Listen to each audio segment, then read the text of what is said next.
ಮಗನಿಗೆ ಕೀರ್ತಿಚಕ್ರ, ಕಣ್ಣೀರಾದ ತಾಯಿ. ಶಿಷ್ಟಾಚಾರ ಬದಿಗೊತ್ತಿ ಯೋಧನ ಅಮ್ಮನನ್ನು ಸಂತೈಸಿದ ದೇಶದ ಪ್ರಥಮ ಪ್ರಜೆ. ಸದ್ಯ ಸೋಮವಾರ ರಾಷ್ಟ್ರಪತಿ ಭವನದ ಭವ್ಯ ದರ್ಬಾರ್ ಹಾಲ್ನಲ್ಲಿ ನಡೆದ ಘಟನೆಯೊಂದು ಇಂತಹುದೇ ಸಂದರ್ಭಕ್ಕೆ ಸಾಕ್ಷಿಯಾಯಿತು. ಹೌದು, ಅಲ್ಲಿ ನಡೆದ ಘಟನೆಯೊಂದು ನೆರೆದಿದ್ದ ಎಲ್ಲರನ್ನೂ ಕಣ್ಣೀರು ಹಾಕುವ ಒಂದು ಭಾವನಾತ್ಮಕ ಮತ್ತು ಹೃದಯ ವಿದ್ರಾವಕ ಕ್ಷಣಕ್ಕೆ ಸಾಕ್ಷಿಯಾಯಿತು.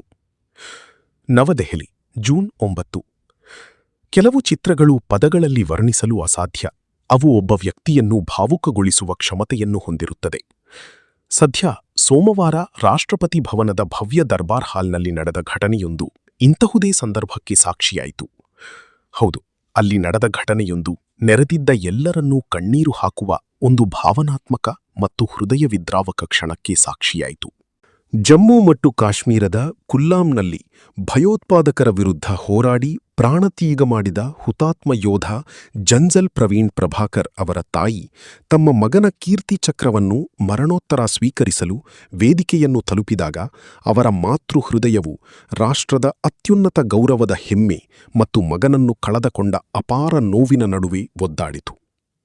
ಕೀರ್ತಿ ಚಕ್ರವನ್ನು ಕೈಯಲ್ಲಿ ಹಿಡಿದುಕೊಂಡಿದ್ದ ಹುತಾತ್ಮನ ಆ ತಾಯಿ ರಾಷ್ಟ್ರಪತಿ ದ್ರೌಪದಿ ಮುರ್ಮು ಅವರನ್ನು ನೋಡಿದ ತಕ್ಷಣ ಭಾವುಕರಾಗಿದ್ದಾರೆ. ಅವರು ಕಣ್ಣೀರು ಸುರಿಸುತ್ತಾ ರಾಷ್ಟ್ರಪತಿಗಳ ಭುಜದ ಮೇಲೆ ತಲೆಯಿಟ್ಟು ಬಿಕ್ಕಿ ಬಿಕ್ಕಿ ಅತ್ತಿದ್ದಾರೆ.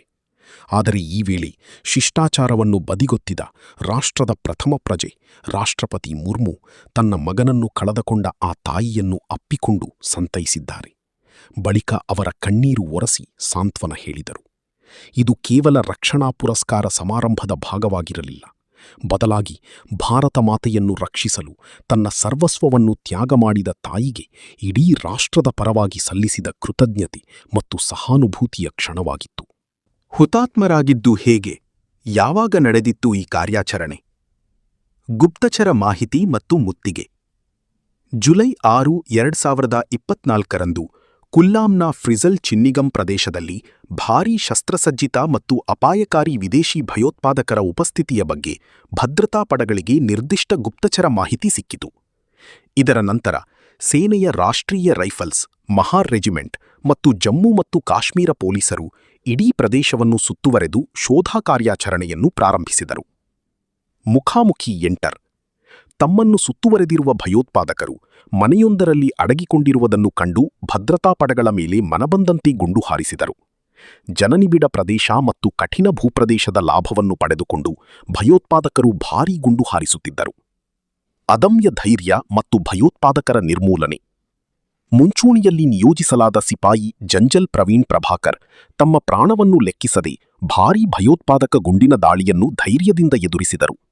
ಅದಮ್ಯ ಧೈರ್ಯ, ಅತ್ಯುತ್ತಮ ಯುದ್ಧ ಕೌಶಲ್ಯ ಮತ್ತು ಮನಸ್ಸಿನ ಉಪಸ್ಥಿತಿಯನ್ನು ಪ್ರದರ್ಶಿಸಿದ ಅವರು ಮುತ್ತಿಗೆಯನ್ನು ಕಾಯ್ದುಕೊಂಡರು ಮತ್ತು ತಮ್ಮ ನಿಖರವಾದ ಸ್ಥಾನದಿಂದ ಇಬ್ಬರೂ ಭಯಾನಕ ಭಯೋತ್ಪಾದಕರನ್ನು ಕೊಂದರು. ಸರ್ವೋಚ್ಚ ತ್ಯಾಗ. ಈ ಭೀಕರ ಮುಖಾಮುಖಿ ಎನ್ಕೌಂಟರ್ ಸಮಯದಲ್ಲಿ ಸಿಪಾಯಿ ಪ್ರವೀಣ್ ಪ್ರಭಾಕರ್ ಹಲವಾರು ಭಯೋತ್ಪಾದಕ ಗುಂಡುಗಳಿಗೆ ತುತ್ತಾಗಿದ್ದರು. ಗಂಭೀರವಾಗಿ ಗಾಯಗೊಂಡಿದ್ದರೂ ಅವರು ಕೊನೆಯ ಉಸಿರಿನವರೆಗೂ ಹೋರಾಡುತ್ತಲೇ ಇದ್ದರು. ಅವರನ್ನು ತಕ್ಷಣ ಆಸ್ಪತ್ರೆಗೆ ಸಾಗಿಸಲಾಯಿತು. ಅಲ್ಲಿ ಅವರು ಭಾರತ ಮಾತೆಯನ್ನು ರಕ್ಷಿಸುವ ಮೂಲಕ ಸರ್ವೋಚ್ಚ ತ್ಯಾಗ ಮಾಡಿದರು ಮತ್ತು ಹುತಾತ್ಮರಾದರು. ಇದಾಗಿತ್ತು ಇವತ್ತಿನ ವಿಶೇಷ ಸುದ್ದಿ. ಇಷ್ಟ ಆಗಿದ್ರೆ ಲೈಕ್ ಮಾಡಿ, ಹಾಗೆ ಸಬ್ಸ್ಕ್ರೈಬ್ ಮಾಡ್ಕೊಳ್ಳಿ. ಧನ್ಯವಾದಗಳು.